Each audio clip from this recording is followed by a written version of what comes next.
Welcome to SheVentures. I'm Doria, co-founder of CentSai. Listen to women who take risks, build community, and get shit done. Recording from Madison Avenue in New York City. Today's show is brought to you by Audible. Audible is offering our listeners a free audiobook with a 30-day trial membership. Just go to audibletrial.com/SheVentures and browse the unmatched selection of audio programs. Download a title free and start listening. It's that easy. Go to audibletrial.com/SheVentures to get started today. This woman came from a small town in Pennsylvania where she developed a passion for music. She studied jazz vocals starting at age 10. In high school, she fell in love with musical theater and jazz and started performing. She also felt an affinity towards business and started her public relations firm while in college, all while producing several radio shows. This woman spearheaded her PR firm in New York City while releasing her first album, Familia. Talk about multifaceted. Lydia Liebman, welcome to SheVentures. Hi, Doria. Thank you so much. Let's start by talking about your growing up so that our listeners can learn a little bit about you. Wonderful. So I grew up in Pennsylvania in the Poconos Mountains. Very beautiful place to grow up. I grew up with a musical family. So both of my parents are professional musicians. So my mother ran a book distribution company that used to distribute all of the education materials to Berklee College of Music, Manhattan School of Music, a lot of the major conservatories here in the US and also in Europe. And she's also an oboist, an English horn player. And my father is a jazz musician, a saxophonist who has played with Miles Davis and Elvin Jones and is an NEA jazz master. He's recorded over 500 recordings. So I grew up surrounded by music from a very young age, and it was always something I was involved in some capacity. But my family definitely had a lot to do with that as far as exposing me to all the different sides of music, whether it's performing or the business side of it. It was a great place to grow up. I was going to say, very multifaceted parents as well. Yes. So it's easy to understand where you get that from. Usually my follow-up question is, who was your greatest influence? It seems like you've answered that. Is there anyone else who played a big role in influencing you growing up? Well, I am an only child. So you spend a lot of time with your parents when you're an only child. So it is accurate to say that I was influenced quite a bit by my mom and my dad for sure. I also, though, will say I was surrounded by a lot of musicians from a very young age, professional musicians from all over the world. That definitely played a part in me growing up. I would go to Europe for conferences my parents were part of. I had friends kind of all over the place. And I think that had a big part, played a big role in my development later. I was thinking about the Poconos, beautiful, beautiful place, but I don't consider it, and I could be wrong, like a musical place. So was it that your parents, you said they took you to Europe. Were you also taking trips to New York City often, or where their gigs might be? I was. I did grow up traveling a bit to Europe, to the city. But I will say that in the Poconos Mountains, in the time when I was growing up there was, and there still is to a point, but a really vibrant art scene. NEA jazz master Phil Woods lived there. Bob DeRoe, who actually just is being honored as we speak right now in Washington, he's getting an NEA award too, also lived there. So there was a club there called the Deer Head Inn. There is a club there called the Deer Head Inn. And I grew up going there, and that was kind of my hangout. I didn't really have a lot of friends in high school, but I did have friends that were musicians. So I grew up alongside a lot of other musicians. It was partially because the area happened to be very vibrant. Despite being a small town, there was a lot of musical things going on there. So I was lucky in that regard.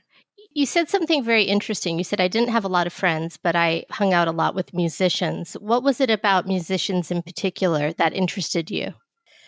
I think it's because I knew that just growing up. I was comfortable around artistic people. I was comfortable around older people that were more creative. I just spent a lot of time with people that were creative and older than me. So, of course, when you go to high school, whether I went to a private school for a while and then I transitioned to high school was public, it was hard for me to connect with people there because they don't really understand what it is you do. I mean, my dad would go on tour and, it was a different type of situation than a typical 9-to-5 family. So it was hard for me to relate to a lot of kids growing up in that way. But I did enjoy musicians and being in their company. And that definitely had a lot to do with my life now, no doubt. Yes. And that is a great transition to my next question, which is that you started very early in studying jazz vocals. I wanted to ask you what drew you to that and to music in general for yourself. I just loved singing. I just really enjoyed performing. I was always like to be putting on a show. I mean, my poor grandparents and my family used to be held hostage in the living room, and I would sing them Judy Garland reviews. And I would pass around a hat for money at the end. Like, I was pretty ruthless at a young age, and I just enjoyed performing. Although what ended up happening was I was doing a lot of musical theater. I love Broadway, still love Broadway and that type of thing. And I was a little resistant to taking on jazz because it's what your parents do. And of course you don't want to, do what your parents does. So it took me a little while to come around to that. And then eventually I did. And I kind of did both for a little bit. But I really, as I got a little bit older, I started to really feel that as much as I loved performing and I enjoyed singing, I really liked being behind the scenes. And that was where I really felt comfortable. And I really thought to myself, I was like, does the world really need another jazz singer? And I think the answer to that is probably not, unless they are amazing. And that was my moment where I thought to myself, I think I can do something else. That was your epiphany. And yeah. I definitely want to explore that in your business.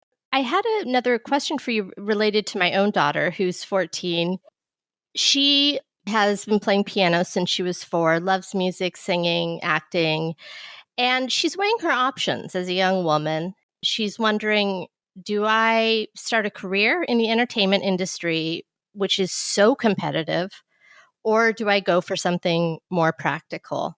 There are so many men and women out there that are facing a similar dilemma. What advice would you give them from where you are today? I really believe that you should not go into music or acting or the arts in general unless you absolutely cannot do anything else. And what I mean by that is that if you have that passion and that drive, that nothing else even comes close to making you feel that way, the way that you feel when you perform, then okay, then do it. But if you do have the ability to do something else, I think it is practical to go to school for something that is not performance-based when it's potentially costing, $200,000 in loans to go to Berklee College of Music. It's kind of like, wow, I didn't realize it was that much. Yeah, like the thing that's crazy to me is like a lot of my friends that are musicians, they have crazy student loans and things that are just completely insane considering what they went to school for. So my father has always been a proponent of this too. I mean, he teaches at Manhattan School of Music. He's known for being an educator as well as a musician. And he always tells his students as well to double major, do music, but also do something else too.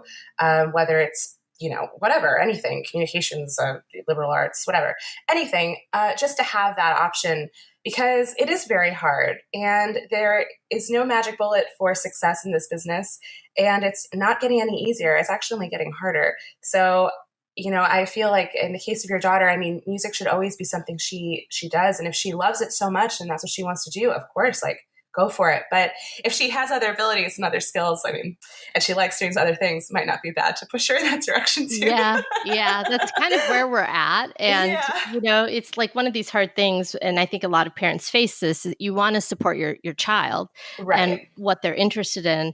But at the same time, she also is leaning towards my God, like, I don't know if I could handle the amount of rejection that I would get day in and day out. Maybe it's perfectly okay to do it on the side, meaning musical theater and singing, and have another career that is a little bit more reliable, I guess, economically. Yeah. And the thing is too, I really do believe that young people will find their way if they are just given opportunity and options. Like my parents supported me 100%. I mean, I have to say that I would never, ever be in this position if it wasn't for how supportive they were in anything I did. Because they were supportive, it kind of allowed me to figure out what worked for me. And having kind of that, I don't know, that cushion, but having that extra layer, I guess, of support, it helped me kind of decide where I wanted to focus my attention, whether it was performing or whether it was on the back end. That support is something that I think was very important to me. And as long as you're supportive, I mean, that is really all you can ask for. That's the best. That makes a lot of sense. And you're right, because whether you decide to perform or do something, as you said, more behind the scenes, you know that your parents are supporting you and not pushing you. I've also seen situations where parents are trying to live through their children. Right. Well, that's a whole other thing. Yeah, that's a whole other story for a whole other time. So you started your business career in promotions in college because you noticed that there was a lack of promotional opportunity for young musicians. Was it hard for you to get your early business off the ground? I ask that only because I would imagine that fledgling musicians would have a hard time paying for any kind of exposure. Totally. So everything kind of happened in the beginning sort of by coincidence and opportunity, in the sense that what ended up happening was I was a student at Emerson College and doing additional studies at Berklee College of Music. I had a radio show at Emerson pretty much off the bat. It was a jazz program. And I was really devoted to that. I mean, I became manager of the station actually before my first year was over. I was very into radio and just loved it. I put a lot of resources into the radio program, and I would have Berklee students come on, and I got to know people from that. And I also just started to become very friendly with a lot of people at Berklee. In fact, my husband now, who we just married last year, we met that first couple months at Berklee when I was meeting all of these musicians. And like a lot of these guys are still my clients to this day, which is so funny. But I became friendly with these guys, and I just kind of felt that they were having shows and concerts, and nobody was there, and they didn't know how to promote themselves. I didn't know how to really promote them. I was just like, well, why don't I make like a poster for you? and the guy was one of my friends, Mario Castro, is a saxophonist who is one of my dear friends, and we still work together on occasion to this day. And he was like, okay. So I made a poster, for one of his gigs, and then I made a poster for someone else. And I kind of organically just started doing this graphic work. And then it came to my head, well, if I'm making them posters, I should put them up somewhere. So I thought, well, let me go put this up around Berklee. And then I was like, well, let me go around Boston. I developed a route, like a 10-mile route starting in one neighborhood of Boston, and you walked all the way through across to Cambridge, past Harvard's Fair. And I had this whole thing. I love it. Yeah. So I was literally peddling my posters by foot, putting them in storefronts. And I was like, okay, well, if I'm doing this, I have to let the newspaper, the Boston Globe has to know what's going on. I had no idea of how any of this worked. And I did not know that, of course, the Boston Globe does not care about the jam session that's happening in the Berklee basement. But I thought, whatever, let me try. So I was like, well, I need to write a press release for that. So I learned how to write a press release, just to let them know. And everything kind of just happened. I learned on the job. I learned by doing. And then I didn't really even think of it as a business. I just thought of it as this is what I was just doing for fun. Finally, I started getting inquiries, enough inquiries that I thought, maybe I should just, I don't know, maybe just try this, make some extra money, whatever. What really helped me was Berklee College of Music's Berklee Global Jazz Institute, which is the kind of the honors program for jazz students. It's, they have Danilo Perez as their artistic director. They're incredible. The managing director, Marco Pignataro, said to me, why don't you just come and help us do some promotion for the semester and, see how it goes. And I was like, okay, all right, no problem. I'm in. I'm there. No idea what I was doing. I really did learn on the job. And that is what propelled things forward. So I guess it was hard in theory for this to go the way it did, but I wasn't really thinking about that at the time. I just kind of did what naturally came and organically seemed the most helpful to my friends, honestly. And then it turned into a thing. And I was like, whoa. That's incredibly cool. Yeah. And I feel like some of the most successful businesses or the businesses that have legs are the ones that happen in that way, Yeah. where someone had an interest and just started exploring it. And before they knew it, it may be, 1 year or 5 years later, they have a business. It is crazy. And it shows that, from the very beginning, I just really loved doing it. Like, I just loved to design stuff. I loved writing. I enjoyed doing this type of work. And I don't know, it came from a genuine place, and I still feel that way today. That's really what sparked it. It was just really a love for the music. And I really just wanted to, at the time, I just wanted to help my friends, like get some people to hear their music. And it's still the same thing today. That's how I feel. I want my friends to be heard, and I want people that I think have great music to be heard. Like, that's where it comes from. It's actually, yeah, that's what it is. And speaking of being heard, I want to delve into your business after this, but I wanted to look at women in the music industry for this podcast. And I found some really kind of appalling statistics. Some of them, well, this one came from a think tank called the Annenberg Inclusion Initiative. They did this survey on music after they did one on Hollywood and found how women were being excluded in Hollywood in many ways. And so it's a 2017 study. They found that only 16.8% of artists in music were women. And of the nearly 2,800 songwriters credited, only 12.3 were female. And lastly, of the 651 producers, only 2% were female. So I was wondering what your take was on these stats.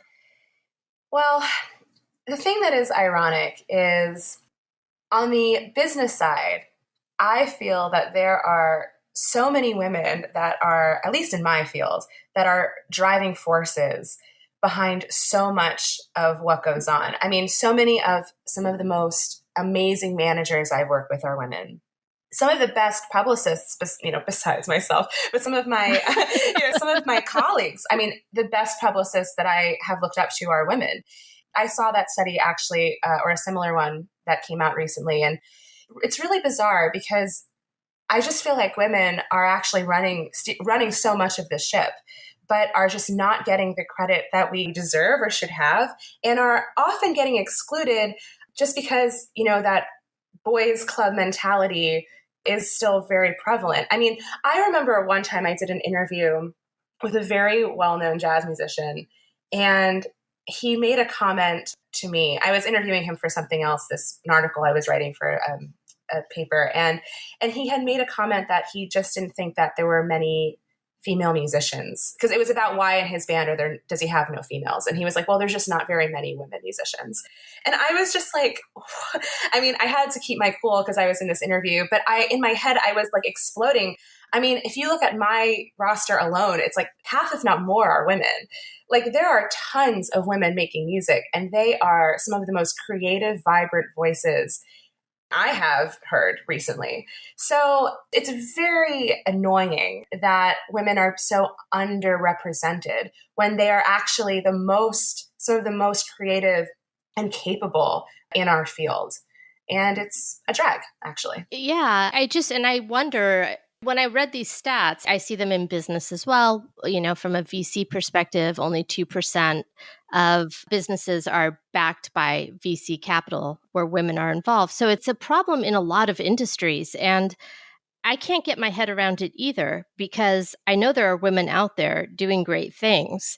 And I can't figure out where the roadblock is, other than you had mentioned kind of the good old boy club mentality. And I wonder how women can break through that. Well, one of the things I try to think of, and part of my mission, I suppose, is I really try at least to do my part to amplify women as much as possible. I mean, there's only so much I can do as a PR person, but it's really, the way I think about it is, if I have a female artist coming to me, and there's some potential there for her project, I mean, I will take her because I want to amplify those voices. I want women to be heard. I want to get them the same coverage that my male clients get. And it's hard because a lot of writers, at least on my side, a lot of media people sometimes will assume that I'm working with, oh, she must be a vocalist, or does she sing? That's the question I always get. Well, does she sing? And it's like, no, she doesn't. She plays drums, or she plays bass, or she plays something else. Like, she's not just a singer in the front. I sometimes have to break that stereotype down and be like, no. Like, the women I'm presenting are amazing composers. They are outstanding arrangers. They are band leaders. They are their own voices, and they are amplifying other women in their groups. So I try to bring those groups forward. I am just trying my best to at least give women performers and artists and musicians visibility. And that's something that I just try to do my part in. But of course, there's only so much I can do. Of course. And I applaud you for that. And likewise, I'm doing what I can. And maybe that's part of the answer is, it's a grassroots awareness that each of us in our own respective fields can do what we can to help other talented women rise. Yeah, women really have to support other women. I mean, unfortunately, men are not always jumping to do that, but that's not to say there aren't men that do. I mean, I have some of my most helpful mentors have been men and have been some of the most supportive people. I mean, for example, Mark Ruffin of SiriusXM, he's the jazz music director, program director there. I mean, I interned with him when I was in college, and to this day, we still collaborate on projects. And, he is always kind of looking out for me in a way, and I appreciate that. And there are men that have that type of, that are helpful in that way. But then there are others that, it's hard, it's difficult. It definitely is. And one of the other things I wanted to talk about are the Grammys. I know that you've represented some Grammy Award-winning artists. I wanted to know your opinion because, again, from the study, it came up that from 2013 to 2018, only 9.3% of nominations were female. And based on what you've seen, being the person or one of the people who helps men and women, musicians, is there a way that men are approaching this differently that women can perhaps learn from? Well, I think that sometimes us as women, we are a little bit nervous to be too aggressive. And one of the parts of lobbying for a Grammy or getting people to vote for you and this whole thing, there's a component to that, which is a lobbying component. And it is going after these voters and, presenting yourself. And I mean, it's what it sounds like. You're lobbying for votes. And I know that even for myself, especially early on in my career, I would be very conscious of appearing too aggressive.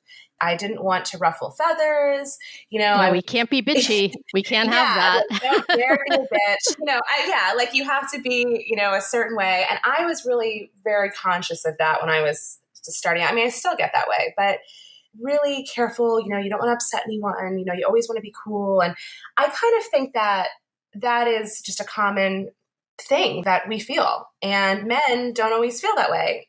They just, some men, they just kind of go for it. And they're just like, well, I mean, this is what I'm doing and, either buy it or not. And that is the way to do some of these things. And I think that we should be conscious of that as women, to not let that imposter syndrome or that type of trepidation about coming off too strong hinder our abilities to do what we got to do. I love that. So well said. Women that are early in their career, as someone who I admit I don't follow music as much as I'd like, just because with 2 kids and I hear you, life, yeah. it's hard. But if I wanted to support women that are early in their career, where do I find them? Well, Berklee College of Music has been trying to really tackle this issue. They have this new institute that drummer Terry Lynn Carrington has founded. I believe it's called the Gender and Justice Institute. I think that's the title. And It's brand new. I'm not overly familiar with it, but I believe what they're trying to do is combat some of the sexism and try to bring women into the forefront more and just basically equalize the situation. And Berkeley being such a powerhouse, not just from an educational standpoint, but I mean, they just are involved in everything. I think that it's good that they have this type of institute. And I wish that more colleges and more schools would do something similar. It's kind of annoying to me, honestly, that it's like women, like we need our own thing to push us forward. You know, it's like, it's a drag, but if that's the way it is, then all right, that's the way it Let's is. do it. Let's do Yeah. it. Yeah. You know, it's like, let's do it. And I think Terry, I know Terry, and she, you know, she has really got it together. And, you know, I know that her vision is straight. So I hope that what they're doing does well, and I applaud their efforts. And I think that's a good place to start. I wish that educational institutions, though, all over would adapt a similar model, because I feel like they've really got to push this forward. They got to do it. Everyone has to do their part.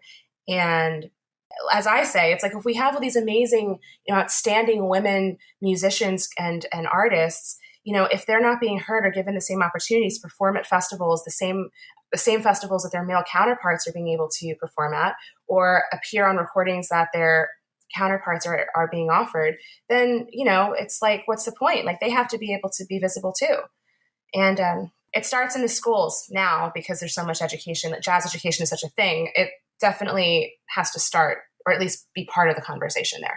That makes a lot of sense to me, because I mean, the alternative is, I was thinking, okay, I could go on Apple Music and try to find women that interest me, but it's kind of a difficult route. So it would be kind of nice to see them promoted in a way where you can actually listen to their music, get a sense if it's the right feel for you. And yeah, in the schools, it makes a lot of sense that it would start there. Yeah, totally. So about your business, it started in college and you grew it to where it is today. About what percentage of your clients would you say, and this isn't meant to be a judgment question, I'm just curious, are female versus male? You know, I honestly think it's pretty split. It really depends on the season. I mean, there are some times where I'm doing like all really, I mean, I had one where it was all women. I had 7 new releases I was pushing, and they were all female led. And I thought that was just amazing. And then there are other times where it's mostly male. But if I'm looking at my roster currently, I mean, a couple weeks ago, we announced 6 new releases coming out. And if I'm not mistaken, it was split 50-50. It was 3 women and 3 male-led projects. That could be progress right there, right? Yeah, I mean, that's what I'm trying to do. I mean, I am conscious about trying to keep it balanced, or if not more, you know, leaning more toward female. I mean, I just think it's just so important, and I just want them to be heard. And I'll take it. If it's a female project and it sounds good and they got it together, I will do what I can to push it forward. You hear that, listeners? If you're a musician, she'll take it. If you are great and talented, go for it. Yeah. So let's talk about Lydia Liebman Productions. Are you a one-woman show in terms of your company, or do you have others working with you? So Lydia Liebman Promotions now is run by me with the very helpful hand of an assistant who is now kind of progressing up toward a higher position. Her name is Niamh White. She is my right hand, has been extremely helpful and very instrumental in me growing this to where I have it today. So it's me and then her, and I currently have an assistant named Dylan, an intern who also assists with stuff. But I will say that, finding someone who sees your vision and who can help you and who believes in the same thing you do is the most helpful, most essential thing. And it is very hard to find those people. So when you find them, do not take them for granted and hold on to them, because I give Niamh a lot of credit. I don't think I would be here if it wasn't for her help, honestly. That's wonderful to hear. How did you find her? She actually found me. I had a client who used to tour with Beyonce, actually, and they were stopped in Dublin, Ireland for a tour, and Niamh met her at like a jam session because Niamh also plays saxophone, and they met and stayed in touch, and she had mentioned to this artist that she wanted to come to New York to learn about music business and who could she talk to. And she just, hit me up for coffee one day. And I was like, all right, sure, why not? And I had a chat with her. She seemed cool. And a couple months later, she wrote me and said she wanted to intern. I was like, sure, let's give it a shot. And she was so good that I kept her, and I've tried to keep her as long and as much as I possibly can because she's so great. And it's a testament to the hard work of other people. I mean, you cannot do this stuff alone. You need help. You need people to help you. And I always say that, if I won the lottery tomorrow, I'd give half of it to her because I wouldn't be here without help like that. You got to recognize those people, and thank goodness. It sounds like since she started as your intern, that there's also a mentoring dynamic, or was it at one point? Sure. And I think that that's so essential for women to mentor other women. Was that also what you found and something that you try to do? Definitely. I think that it's important for women to see examples. And if I can be a good example to her or to anyone else, that is really helpful to me. I mean, I know that I saw a lot of strong women in my life. I mean, besides my mother, my grandparents, on both sides of my family, were complete badass. Like, my grandmother on my father's side was like in the first class of women to graduate from Hunter College. She was totally amazing. And then my mother's mom, who I was very, very close with, she ran a business. She ran like a big factory. Or it was like the real deal. I mean, they were just both super strong women. And then even here in New York, one of my mentors, and who's basically family to me, is this woman, Dr. Paula Rosen. She's the publisher of a newspaper here that I've always written for since I was in college. And, she's a dynamite woman. She's running things. She knows everyone. She's that type of thing is really important to see. And thank goodness I saw that growing up, and that I'm surrounded by that. And if I can be even a fraction of those women to someone else, I mean, that is just, awesome. So I hope. Yeah, I'm sure you are. And it's a cycle. I totally agree. If you can see it yourself, then you know that it's possible. Totally. You got to see it. Got to see it. And everyone loves to talk about the Grammys. So let's go there. I know you've been. My understanding is the artist was Danilo Perez. Is that right? It was actually Spanish Harlem Orchestra this year. Okay. How many times have you been? So I've been twice. Good for you. Yeah. Was the first time Danilo Perez? No, the first time was the Baylor Project. So Danilo Perez, I credit because early on, he was as the artistic director of the Berklee Global Jazz Institute.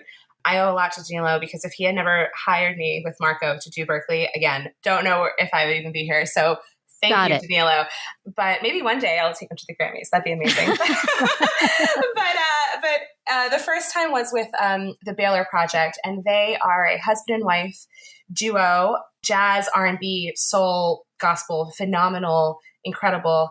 Marcus used to perform with the Yellow Jackets, and Gene was part of the group John A that had that hit, Hey, Mr. DJ, the best song ever to go out. And they produced this incredible album, a self-released record, no label, no official representation. And they ended up becoming nominated for 2 Grammys. It's incredible. Yeah, for the 2017 cycle, they were for traditional R&B and for jazz vocal album. And that was held here in New York. So I went with them for that. They did not win, but it was still the most outstanding experience ever. It was incredible. It was wild. And then this year, Spanish Harlem Orchestra was nominated and won for Tropical Latin Album for their album anniversary. And that was in Los Angeles. That is exciting. Tell me about the Grammys. I only see it on TV. Is it like that, or is it, well, it must be very cool, but I would imagine also behind the scenes, there's a lot of work that goes into it. There is. The whole process is quite interesting, just starting from the very beginning with the voting and getting on the ballot. And then, talk me through that a little bit. The Grammys start early on with the release cycle. You have to release it within a certain period. And then if it's eligible if it's been released before. It's usually September. This year, it's a little bit earlier. It's like August. And you submit it then to NARAS, the National Academy of Recording Arts and Sciences, I think. Mm-hmm. Just to say it sounds right. Yeah, you submit it to NARAS, and NARAS then puts it to the ballot, assuming that it fits all these special requirements that it needs. More, I believe they're more technical, not so much subjective. They're more technical requirements. They're put on the ballot. And then in October, there's this mad dash for voting for the first round. I And was going to say, there must be hundreds, if not thousands of songs. yeah, there were about like 350, I think, for the jazz category last year. Yeah. So you're basically lobbying for votes. You're talking to NARIS members. I mean, I ran 13 Grammy campaigns last year. Like, it was madness. And, without getting into all of the, the details of the confidential details of how it works. But basically, you are just reaching out to members and you are really just trying to get your record heard, hear what they have to offer, and you want to make an informed decision when it comes time to vote. And we just try to get the word out to as many voting members as we possibly can. And we were lucky that we made it on the ballot 2 years in a row. It's kind of incredible. That is. Are the voting members people just like with the Academy Awards that have won previously?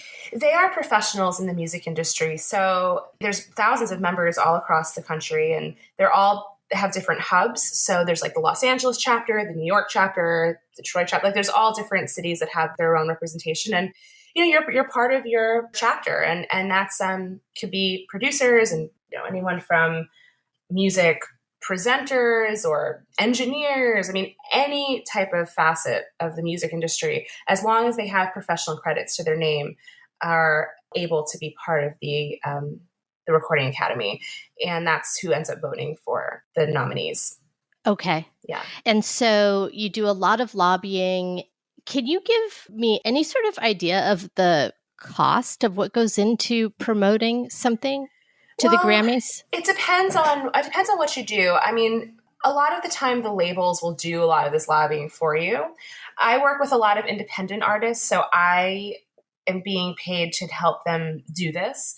And I, in general, try to keep my rates fairly reasonable across the board, because I, again, come from this background of, growing up in a house of musicians, and I am not down to charge someone thousands and thousands of dollars for coverage that, we're talking about a very small market of the music industry. I mean, jazz is like 1%. Like, let's get real. Like, it's just not right to me. So I try to keep my rates pretty reasonable in general. Still, effective, but not outrageous. So I think that for a Grammy campaign, if you were going to hire someone like me, I think it would certainly be cheaper than if you were to go with someone else, just because they are taking out, ads and billboard. They do like a whole thing. We do a much more personalized individual type of outreach, which I think is more effective, valuable. I would think. But for those big campaigns, I mean, it could be thousands and thousands of dollars. I mean, I'm sure it's outrageous. I'm sure. It's such a big industry that I would imagine it's all kind of the self-feeding, especially with the big labels. I didn't think of that distinction, but if you're focusing on independence, which I really respect, it's almost kind of akin to the film industry, right? There are these independent films that until recently, I think Netflix and Hulu have kind of played a role in helping some of them. But it's hard if you're trying to get yourself heard as an independent in any capacity. It's difficult. It definitely is difficult. And, both of these projects, the Baylor Project and Spanish Harlem Orchestra, both of them Baylor Project is completely independent. They're totally independent, completely self-released. Spanish Harlem Orchestra came out on Artist Share, which is a small label. I mean, they have some names like Maria Schneider. They've had some, definitely. I mean, they're very respected and outstanding label, but it's not like we're talking about Blue Note or ECM or a label that is, has a larger budget and is a huge type of thing. I mean, it's still a pretty small operation. So for them to go that far and be nominated and win on Artist Share is awesome. I mean, that is really, really, really cool. And I love that. It's fantastic. And I'm going to now have to download and see what they're all about. Oh, you'll be dancing. They're fun. Awesome. They're great. I love to dance, not in front of anyone, but how many clients can you promote at one time? Well, a lot of the time what happens with these campaigns is we will take an album that's coming out in, let's just say in May, and we'll work that record, we'll work the record a couple months before, starting a few months before. We'll start maybe 3-4 months before, and we will work this record until it's released, and then a little bit, well, definitely after, but it's not as involved once it's out, unless they have tours and shows that are coming up. So we're kind of doing a lot of projects on a rolling basis. I mean, I might say like right now, I mean, we may have, I haven't counted, but it's possible that I have like 30 campaigns running right now. And in different stages, some that are just starting, some that are finishing up, some that are really hot. It all kind of depends. And every week is different. Every client is different. That's exciting.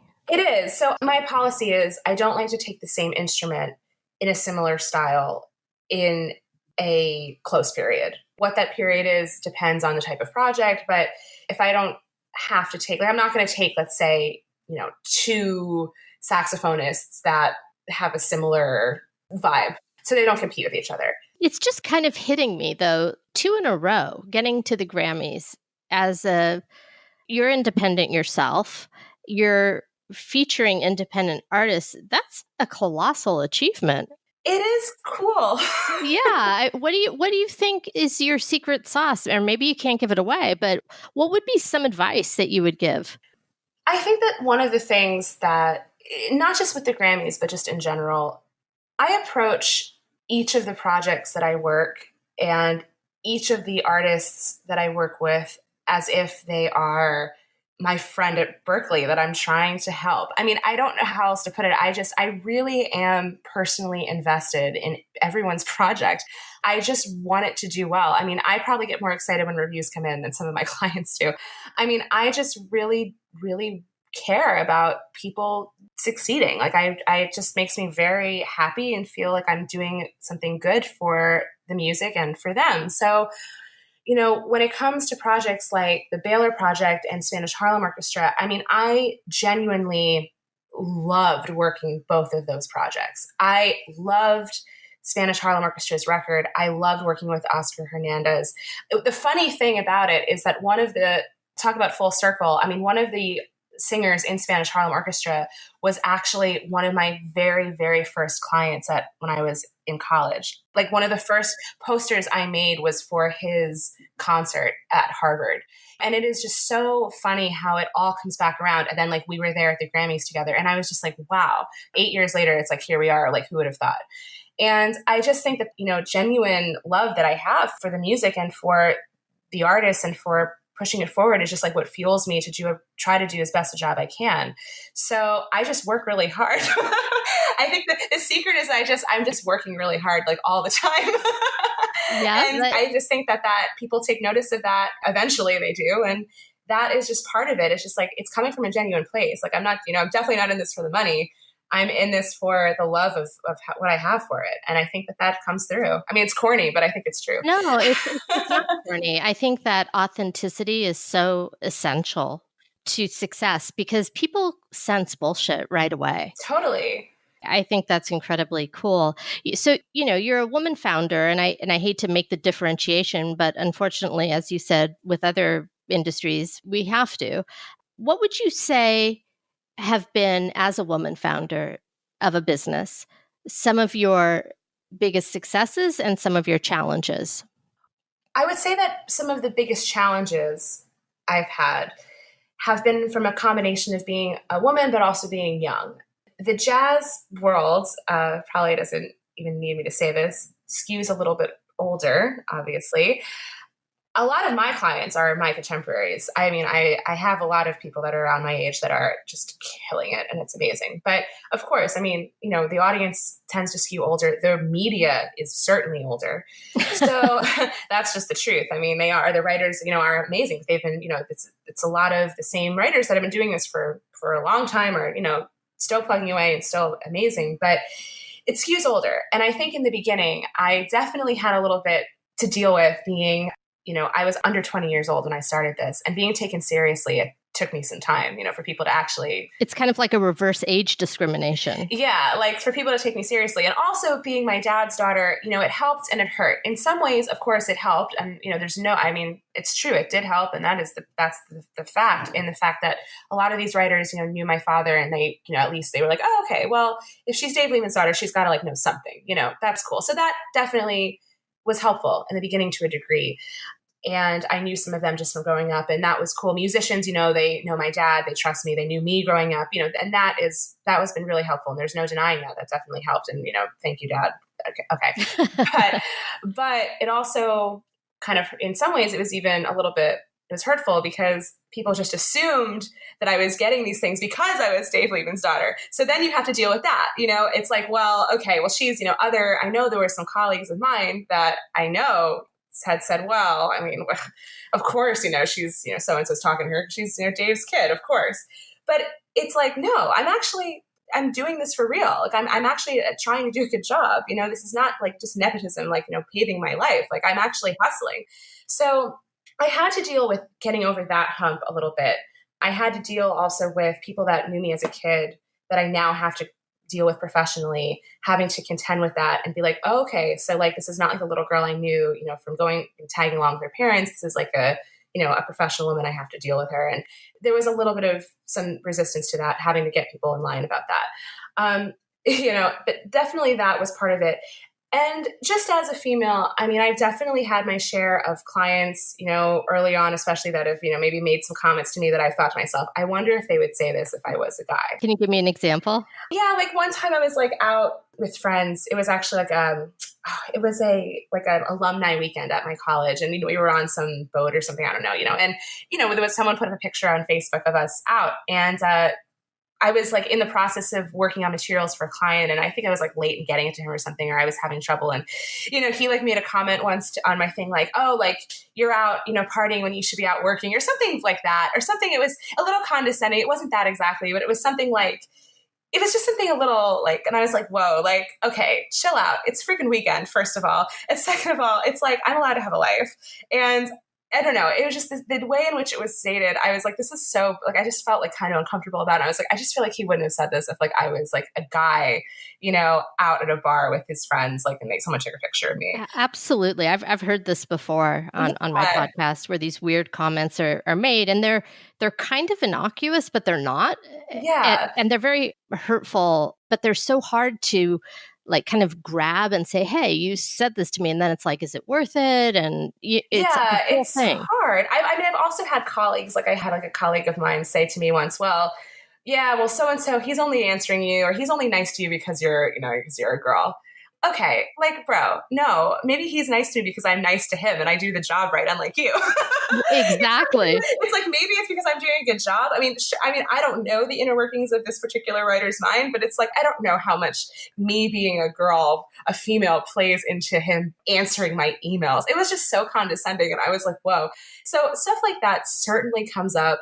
It does. I try to put blinders on. My main point for me always is just to block out the bullshit. I try to stay very focused. I try to not pay attention to the stuff that is trying to distract me, because it is so easy to get down that rabbit hole, to start thinking about, well, what did they mean by this? Or like, why did he say that? Or none of that. I just am like, no bullshit. I don't care. Say what you want to say. I don't give a shit. I'm focusing on my work. And if you're too busy talking about me, go for it. But like, I don't care. Yeah. It's almost like I'm glad I'm that interesting to you, right? Yeah. I put blinders on and I focus on my work. And if they got something to say about it, that's their problem. I don't care. That is fantastic. And it's really it's so empowering, because all you have control over is yourself and your work. And so the fact that you're putting blinders on and saying, I'm just going to do the best that I can and serve my clients the best that I can and promote them, that kicks ass. You have to. You got to be like that, because it is just really, it's just dangerous to start cycling and to start really like, going through like, well, what is this person doing? Or, oh, I'm not doing enough. Or, I should be going after this person. Or it's just super draining. And I just made a decision, I was like, obviously, like, pay attention to what, is going on, what my colleagues are doing, of course, because you want to be up to date and see what's going on. But I'm not going to sit there and spend time focusing on the stuff that I could be doing or should be doing, or, oh my God, I'm not, I'm a failure. Like, no, none of that. No time. Yeah. And it's not to say too that like the other side of that is, of course, there is great feedback that people can give. And, I think it's important that, and it sounds like you are, that business owners in general, or people in general, just be open to how they improve themselves. Yeah. And it sounds like you're 100% there. Transitioning, I think you've given a great nugget. So maybe that is the advice. Is there any additional advice that you would give to any young woman who wants to be her own boss because you pretty much had the confidence to start right out of the gate. You didn't go to a big promotion firm to start and learn the ropes. You just did it. Yeah. So what would you say to other women who might be considering it? I think that the most important thing that you can do for yourself is to believe in what you're doing. And I know this sounds, again, corny, but I really think that if you believe that you're capable, you will eventually become capable. I mean, when I started this, I did not know anything about PR. I didn't know anything about how to pitch. I didn't know how to do a press release. I mean, I didn't learn any of this in school. I didn't go to school for this. Like, I learned this on the job, and I learned it by just believing I could learn it. I mean, maybe it was, thank goodness I picked it up. If not, it would have been awkward for everyone who hired me. But, I believed that I could figure it out. And having that belief, like believing in yourself, is really, really, really important. And I also think that seeking out mentors and seeking out people to give you advice that have your best interests at heart is important, and to cut those that don't. And one thing that I learned last year or two, as I've been really growing this business and dealing with a lot of different people, is that, there are people on your team and there are people that aren't. Those that aren't on your team, some of them do not have your best interests at heart. And there is no reason why you need to keep those people around if they are just going to hurt you. And especially, as women, we can be more, in tune with keeping friendships and keeping, relationships and all this stuff. But I learned that it's just sometimes better off to just cut it if it's not working for you, and to not be afraid of doing that.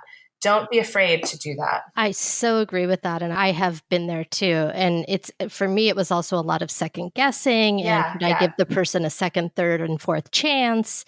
And at the end of the day, yes, I want to be compassionate, but if something isn't working, as you're saying, it's not working. And it's not. And it will hurt you. And that is something, that I've really had to draw a line at. It's like, if I see that someone is not in my corner, and not that I need someone to be like, rooting, like a cheerleader. I mean, if someone is like really trying to undermine what I'm doing, there is no reason for that person to be kept around. And it's, no problem. Hello, how are you? Goodbye. Like, no problem, not to be a bitch. I mean, being cordial is fine, but it's like, I just think that it's really, really important to not be afraid of cutting out the poison, whatever that is, and just keeping people around you that support you. And that is the most important, keeping people around you that are really supportive, that see your vision. And if they don't understand what it is you do, are at least supportive in what you do. And that is something that, like, thank goodness for my husband, who is like 100% behind me, for my parents, for Niamh, my assistants, Dylan, all these guys, like these people and the clients that have been with me since the beginning. Like, I appreciate that more than anything. And those are the people I keep close, and everything else on the periphery, it's like I'm keeping an eye on, but I'm really careful to not let people in that might be not having my best interest. And that is something I just think is important. Just don't be afraid. You're going to be alone sometimes. It's the way it goes. When it's a lonely life running your own business, but it's the way it goes sometimes. And I hear a lot of trust your instinct too. Oh yeah, which totally. is great. So what do you have in store for us in 2019 and beyond? Well, I am right now working some really amazing projects. I'm working with some artists that I think are going to just do so well. One of them is a harpist, Brandy Younger, who is just incredible. I mean, she plays with everybody, but she's releasing an album in June. It's funny because when I first moved to New York and I wasn't really sure what I was doing, I was kind of like on the edge of like, ooh, like, what do I do? Do I apply for like, am I going to go work for a record company? Am I going to get a job in radio? Am I going to keep this going? I was really confused at what I was going to do. What happened was Megan Stable, who is the founder of Revive Music, another really inspiring woman who has done a lot for us in jazz. She knew my husband, and she said, oh, what is Lydia, she's doing PR. I could use her, let's see what we can do together. And she brought me in on this project with Brandy. And it was one of my first projects, like big projects here in the city. And that relationship has stayed. She's still my client to this day, 4 years later. And I'm really excited to do this next project with her. So that's really, again, full circle. But a lot of great projects like that. And also, we're looking to expand in London. Niamh is now living in Europe, and she's going to be working really hard to bring in some clients from Europe. Yeah, and specifically the UK, and we're trying to really develop our presence there. We already work with international people, and clients and outlets and media stuff, but we want to really expand that officially. So she's doing that, and I'm excited to see where it goes. I mean, I am just, focusing on growing and taking on some great projects and seeing what happens. Yeah, you're hustling. We're working. Yeah, absolutely. That's so great. And for listeners that want to find out more about you, where can they go? So my website, lydialiebman.com, has a lot of stuff on there. It has, of course, the promotion stuff, but also, some other things like my radio stuff and journalism things and things like that. But lydialiebman.com or lydialiebmanpromotions.com is where there's a lot of information on what's going on. So fantastic. It's been great to have you on as a guest. Thank you so much. You've given a lot of really insightful advice. I hope so. I hope it was helpful. Thank you so much for having me, Doria. This has been fun. It's really great to talk to someone who also has that mission of lifting up other women and showcasing women entrepreneurs. And it's something that I think a lot of people can take a cue from, because we need this type of exposure and these types of conversations. And so I thank you for everything that you're doing. It's really great. And thank you. Oh, thank you. 100% full circle, as you would say. Yeah. You've been listening to SheVentures. Like what you heard?